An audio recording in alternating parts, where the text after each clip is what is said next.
Hola, muy buenos días. Bienvenidos a EPG Pathshala de Español. Estamos en el paper 9 que se titula Literatura Medieval. Me llamo Dra. Alka Jaspal. Imparto clases de literatura española medieval en la Universidad Nehru de Nueva Delhi. En este módulo hablaremos de la lengua literaria. Verso y prosa son las dos formas más corrientes que adopta la lengua literaria.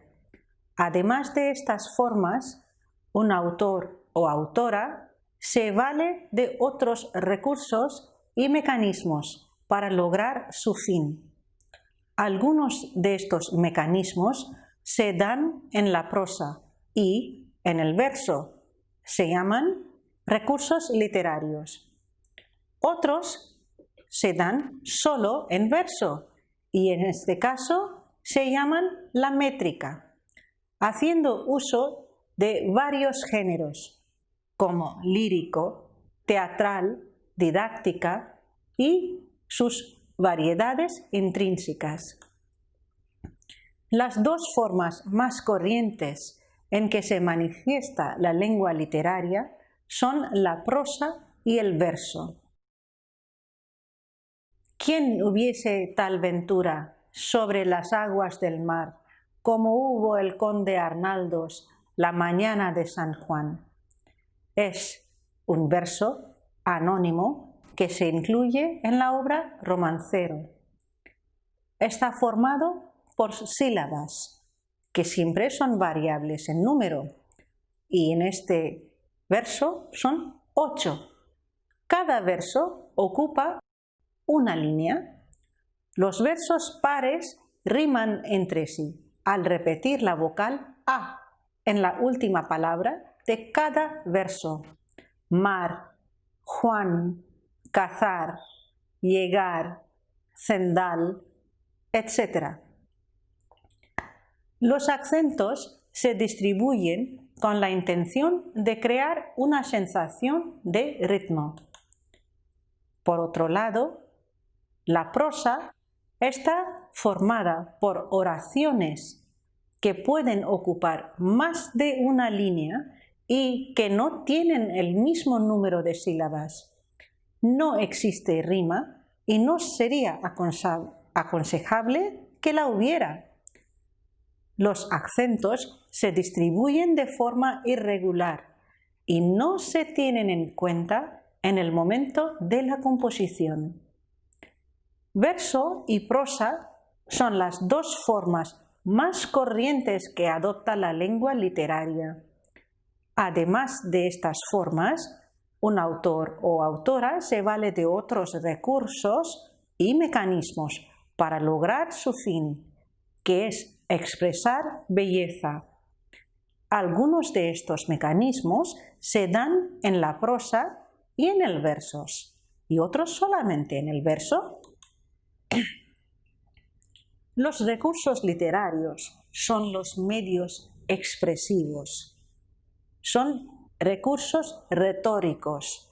Tradicionalmente, estos recursos se han clasificado en dos grupos: tropos y figuras. Los tropos son recursos basados en las palabras, atendiendo a significados próximos entre ellas. Si en lugar de decir su cabello es rubio, decimos su cabello es oro. Aquí el color rubio lo sustituimos por el color de oro. Establecemos una relación de significados por similitud: el color amarillo del cabello rubio y el del oro. Las figuras se basan en la manipulación de palabras, frases, versos, según diversos planos. El primer plan es fonético. En este se buscan efectos sonoros. Por ejemplo, el tic-tac del reloj, el susurro del viento, etc. Otros recursos son morfosintácticos. En estos se juega con el orden de las palabras. Se omiten palabras, se añaden, se repiten, se manipula la forma de la palabra. Por ejemplo, oro parece, plata no es. El que no lo adivine, bien tonto es. Otros recursos son los semánticos. En estos se juega con el significado de las palabras. Significados opuestos, similares o parónimos. Por ejemplo, fue sueño ayer, mañana será tierra. Poco antes nada y poco después humo. El siguiente recurso es la métrica.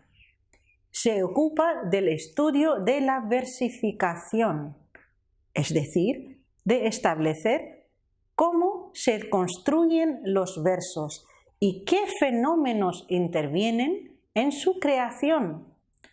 Para el estudio de la métrica, partimos de la explicación de estos tres conceptos: verso, estrofa y poema. El verso es el fenómeno donde cada una de las líneas que compone el poema.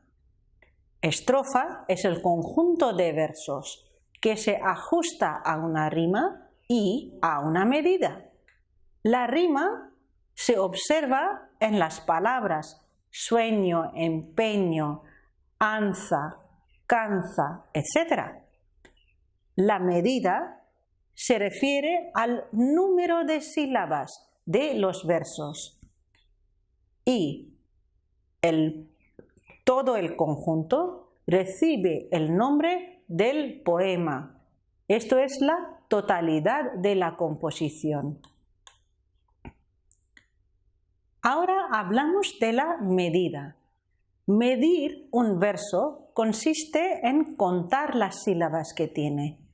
En el momento de contar las sílabas métricas, se ha de tener presente la sílaba tónica de la última palabra del verso, es decir, el tipo de palabra aguda, llana o esdrújula.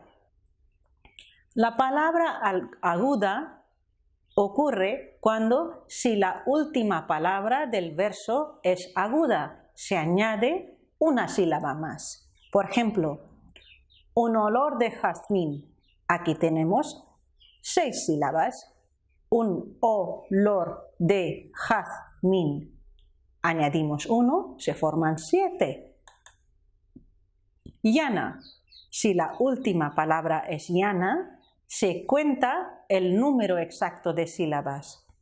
La primavera besaba, es decir, la primavera besaba. Son 8 sílabas.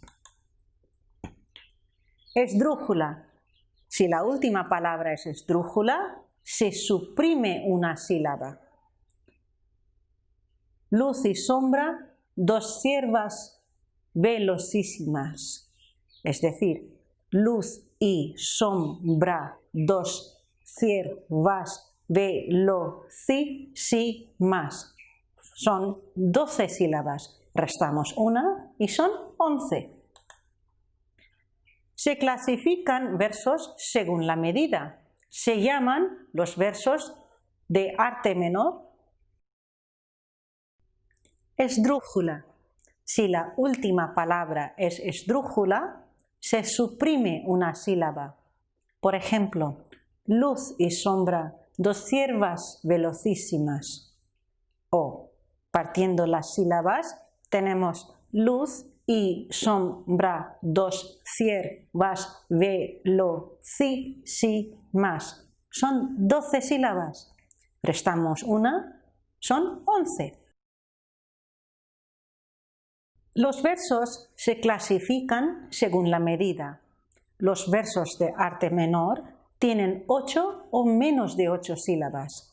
Así tenemos versos bisílabos con 2 sílabas, trisílabos con 3, tetrasílabos con 4, pentasílabos con 5, hexasílabos con 6, heptasílabos con 7 y octosílabos con 8 sílabas. Por otra parte, versos de arte mayor tienen 9 o más de 9 sílabas. Así tenemos eneasílabos, que tienen 9 sílabas, decasílabos con 10, endecasílabos con 11, dodecasílabos con 12, tridecasílabos con 13, tetradecasílabos o alejandrinos con 14, pentadecasílabos con 15, hexadecasílabos o llamados versos épicos con 16 sílabas. Para establecer el cómputo de sílabas en un verso, se ha de tener presente una serie de licencias métricas que la persona que lo compone tiene, y así tiene la posibilidad de utilizar los llamados sinalefa, diéresis y sinéresis. La sinalefa consiste en formar un diptongo con la última vocal de una palabra y la primera vocal de la siguiente. No la impiden ni la presencia de la letra H ni una pausa. Se señala con un signo de raya curvada inferior, así. Por ejemplo, el niño la está mirando. Aquí, dividiendo en sílabas, tenemos el niño la está mirando. Tenemos 8 sílabas. El siguiente es llamado diéresis. Se produce al descomponer un diptongo dentro de una misma palabra. Se indica usando el signo de la diéresis, que son 2 puntos superiores. Se parecen mucho al umlaut alemán. Por ejemplo, la que huye del mundano ruido. Dividiéndolo en sílabas tenemos la que huye del mundano ruido. Aquí dividimos rui a ruido, así terminando con 11 sílabas. Al final tenemos sinéresis. Se da en la formación dentro de una misma palabra de un diptongo entre 2 vocales que normalmente constituirían un hiato. Por ejemplo, aerea como dara la mariposa, dividiendo aerea como do ra da mi mariposa. Así tenemos 11 sílabas. Luego tenemos la rima. Escuchemos el verso. Si alguna vez en lazos de oro bellos la red fiori encarcela tus cabellos, digo yo, cuando miro igual tesoro, que está la red en red y el oro en oro. Si tomamos las palabras finales de los versos anteriores, bellos, cabellos, tesoro, oro, y nos fijamos en la sílaba sobre la que recae el acento, podremos ver cómo se repiten los sonidos ellos y oro. Este recurso es la rima. La rima es un recurso poético que se basa en la repetición de los sonidos finales de varios versos, a partir de la vocal tónica de la última palabra del verso. Según los sonidos que se repiten, podemos hablar de rima asonante o de rima consonante. A partir de la vocal tónica de la última palabra de los versos se repiten solo vocales, es decir, tesoro en oro. Y cuando se repiten vocales y consonantes, es rima consonante. Por ejemplo, bellos, cabellos. Luego tenemos el ritmo. Si lees en voz alta y con detenimiento un verso, se da cuenta de diversos fenómenos. Por ejemplo, por el llano, por el viento, jaca negra, luna roja, la muerte me está mirando desde las torres de Córdoba. Al dar mayor intensidad a las sílabas destacadas y ajustar la entonación a las pausas señaladas, se consigue un efecto rítmico. Incluso podemos llegar a afirmar que el poeta, al disponer los acentos de las palabras, reproduce en este verso el trote de una jaca, jaca negra, luna roja. Todo ello conforma el ritmo del poema. El ritmo de una composición poética se logra mediante la repetición de acentos, de pausas, por los encabalgamientos. También los recursos o figuras retóricas intervienen en el ritmo. El acento, otro aspecto igual de importante.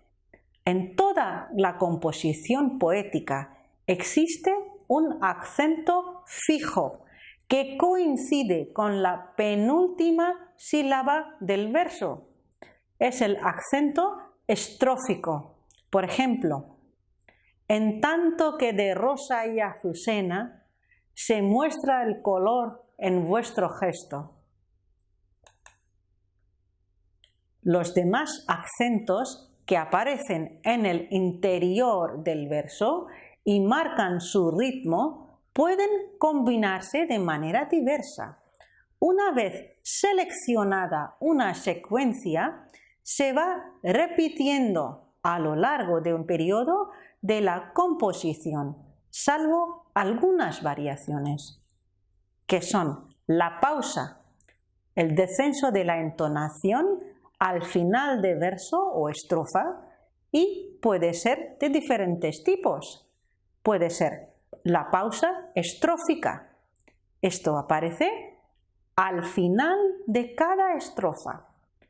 O puede ser la pausa versal, que aparece al final del verso, aunque no exista un signo ortográfico que la indique en forma de puntos, comas, etc. O otra pausa que se llama cesura. Es pausa versal en la mitad del verso. Suele aparecer en versos de arte mayor, que superan las 12 sílabas, dividiéndolos en dos partes o hemistiquios. Actúa como la pausa final del verso, por lo que impide la sinalefa y hace que los hemistiquios se midan como versos independientes. También hay clases especiales de versos. Tenemos los versículos, que son de medida irregular y carecen de rima, pero mantienen el ritmo interno gracias a la repetición de palabras, frases y esquemas sintácticos. Son propios de la poesía contemporánea. Luego tenemos los llamados versos blancos, que son los que no riman, pero se sujetan a la medida y al ritmo. Ahora vamos a hablar del esquema métrico. Un esquema consiste en representar o explicar algo en líneas generales y de forma resumida.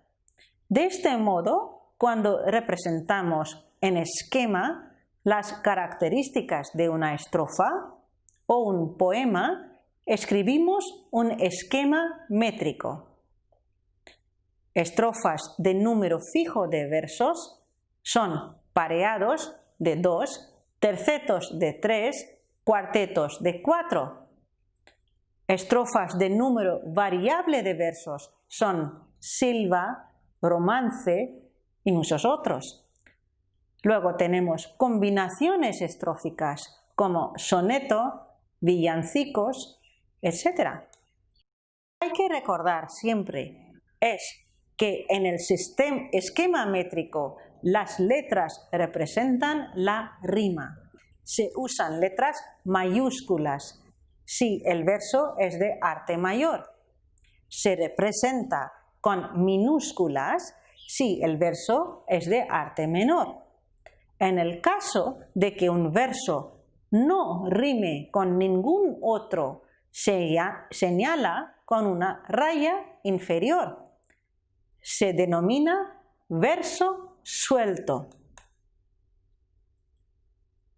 Luego tenemos diferentes géneros literarios. Hay 3 grandes géneros con las funciones del lenguaje: narrativo, dramático y lírico. La función poética o estética es la que prevalece en todos los géneros literarios, pues se pretende impresionar al receptor mediante el uso del lenguaje poético. Primero de todo, tenemos el género narrativo. Es el que tiene como objetivo representar unos hechos, ya sean reales o ficticios, protagonizados por unos personajes y ocurridos en un espacio y un tiempo. La exposición ordenada de los hechos o acontecimientos que suceden constituye el argumento o la trama del texto narrativo y se ajusta a una estructura que es el planteamiento, es decir, inicio de los hechos, presentación de personajes, situaciones, etc. Nudo o clímax, se desarrolla el conflicto entre personajes y al final tenemos el desenlace, donde aparece la resolución del conflicto y la final de la historia. Según la postura adoptada por la persona que narra los hechos, existen diversos tipos de punto de vista o enfoques. Si se narra desde dentro, el narrador puede ser alguno de los personajes o incluso el más importante. Se utiliza la primera persona narrativa. Entonces tenemos conjugaciones verbales como comprendí, vi, llegué y así sucesivamente. Si se narra desde fuera, como observador, puede suceder que el narrador lo conozca todo. Incluso el pensamiento de los personajes es omnisciente. Si simplemente cuenta lo que ocurre, lo que ve es un testigo. En cualquiera de los dos casos se emplea la tercera persona narrativa. Por ejemplo, Elena pensaba que debía actuar, o El muchacho parecía cansado. Dentro de estos marcos aparecen los subgéneros narrativos. En verso también se llama la épica. El primer subgénero que tenemos es la epopeya. Es la composición extensa de estilo elevado. Relato de hechos heroicos propios de una colectividad aristocrática y guerrera. Luego tenemos cantar de gesta, que es un canto de las hazañas de un héroe histórico o legendario concreto. Tenemos romance, que surge a partir de cantar de gesta y pone de relieve un episodio concreto de este.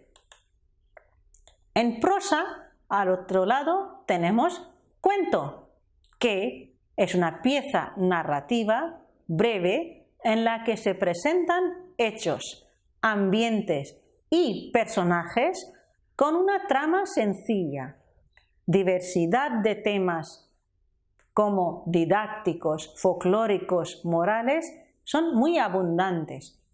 Los cuentos pueden ser tradicionales, quiere decir de una colectividad, o, por otra parte, pueden ser literarios, de un escritor o escritora en particular.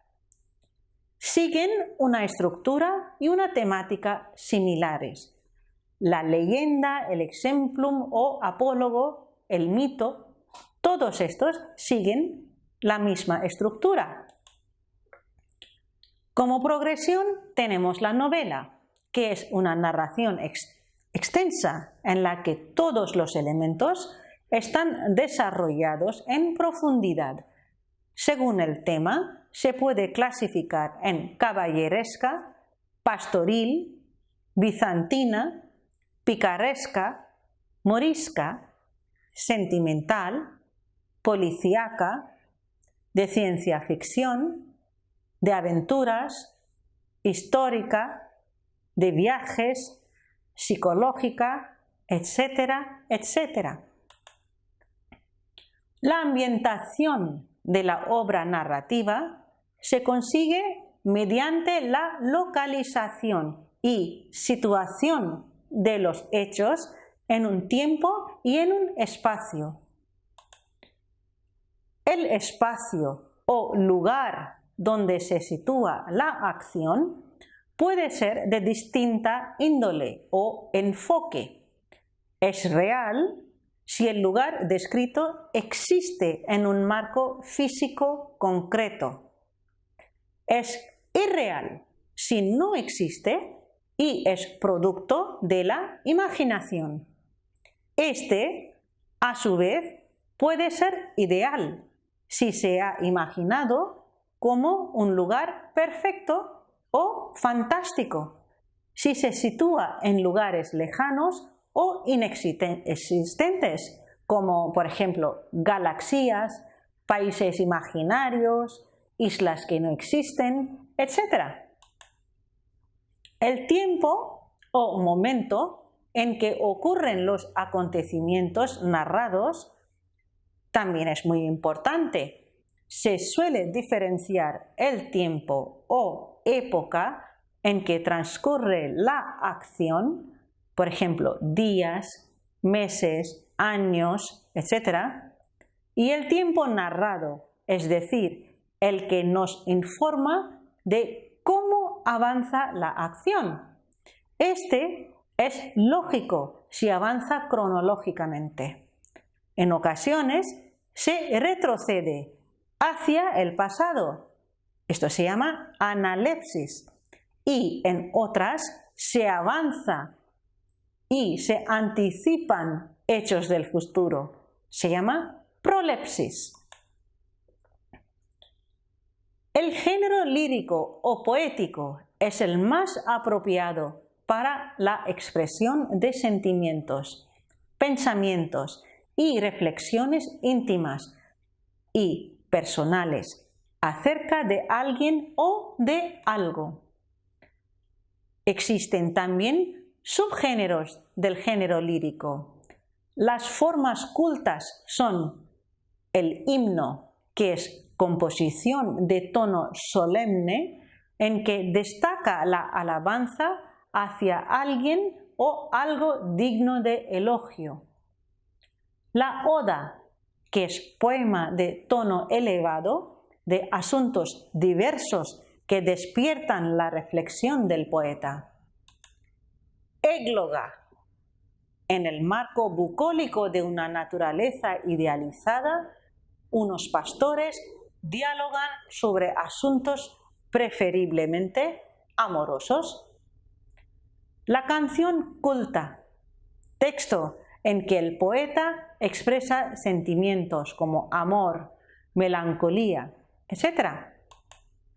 La epístola, que es la explicación de preocupaciones, sentimientos y reflexiones personales en forma de carta poética.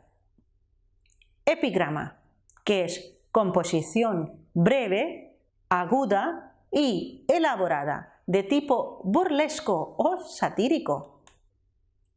Luego tenemos elegía, que es poema en el que se expresa la tristeza y el dolor por la muerte de una persona. Hay otras formas también. Por ejemplo, epitalamio, que es canción de bodas, madrigal, que trata de asuntos amorosos, y otros muchos. En las formas tradicionales hay varios otros subgéneros. El primero es canciones tradicionales, que son composiciones de asuntos diversos, pero primordialmente amorosos.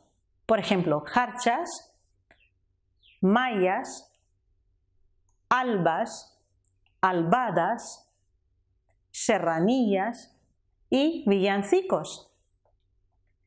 En las jarchas, por ejemplo, una muchacha habla de amor. En las mayas resurge la naturaleza y el amor. En las albas, la muchacha espera al amado al alba. En las albadas, la muchacha se despide de su amado al alba. En las serranillas, las mujeres que acompañan a viajeros. Son poemas. Y villancicos tratan de asuntos amorosos. Luego tenemos los llamados romances líricos, que son composiciones en que predomina el tema amoroso. Más adelante encontramos el género teatral o dramático, que se basa en representar un hecho real o ficticio a través de la situación y de los diálogos de los personajes que lo protagonizan. El texto teatral se distingue por los siguientes elementos. Primero, la estructura interna. Tiene que tener introducción, nudo, desenlace. Segundo lugar, la estructura externa. Tiene que tener actos y escenas. Luego, personajes. Tiene que contar con personajes principales, es decir, protagonistas y antagonistas, y personajes secundarios. Dentro de todo esto tenemos técnicas. El diálogo entre varios personajes, un monólogo, si es el que habla, es un solo personaje. El aparte se produce cuando un actor o actriz se dirige directamente al público para comentar algo sobre una situación, añadir una broma, un avance, etc., simulando que el resto de las personas que hay en el escenario no lo oye. Luego tenemos llamadas acotaciones. En ellas, el autor o autora de la obra especifica cómo en actuar actores y actrices para encarnar los personajes tienen que trabajar en la obra. Asimismo, se indica qué elementos han de aparecer en el escenario, qué decorados son los más idóneos. También observamos varios subgéneros dramáticos en obras extensas. Tenemos las famosas divisiones de tragedia y comedia. La tragedia presenta temas de asunto elevado y personajes cuyo destino les conduce fatalmente a un final sorprendente y desdichado. La comedia, por otra parte, ofrece temas ligeros, burlescos, además de buscar la sonrisa del público. Se hace también una crítica de males y vicios de la sociedad. Se caracteriza por tener un final feliz.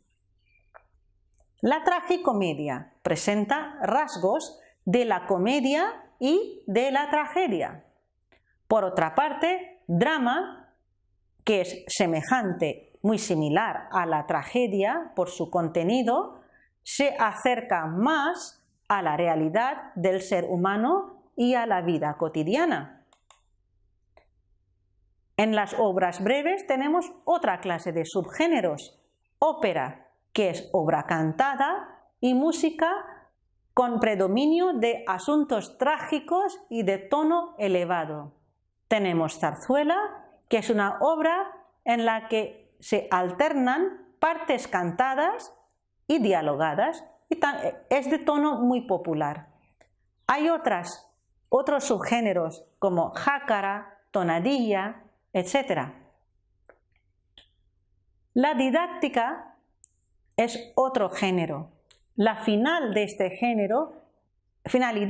género, es transmitir ideas y opiniones sobre diversos temas o expresar una enseñanza moral, religiosa, filosófica, relacionada con cualquier campo de saber.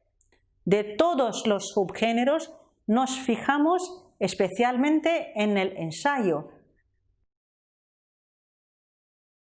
Aquí los puntos importantes son exposición clara de un tema sobre el cual una persona ha reflexionado y sobre el que desea transmitir sus ideas.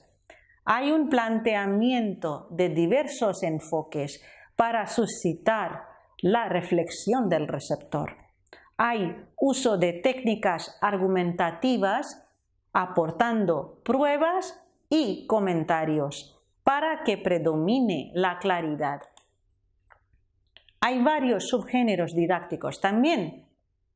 El primero, ensayo, que es una pieza breve en la que se desarrolla un tema concreto, aportando juicios y opiniones personales.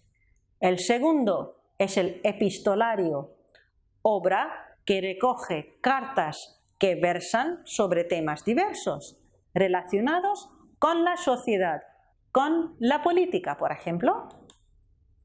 Tenemos apólogo, relato breve, similar al cuento, mediante el cual se transmite una enseñanza o modelo de conducta. Tenemos diálogo, que es análisis de temas de interés expresado en forma dialogada para poder apreciar varios puntos de vista sobre un mismo tema.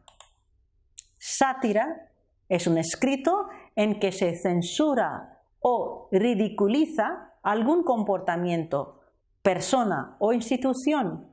Puede expresarse también en verso. La fábula, pieza breve en que se explica una experiencia vivida por animales que simbolizan conductas humanas. Puede aparecer también en verso. Ejemplo.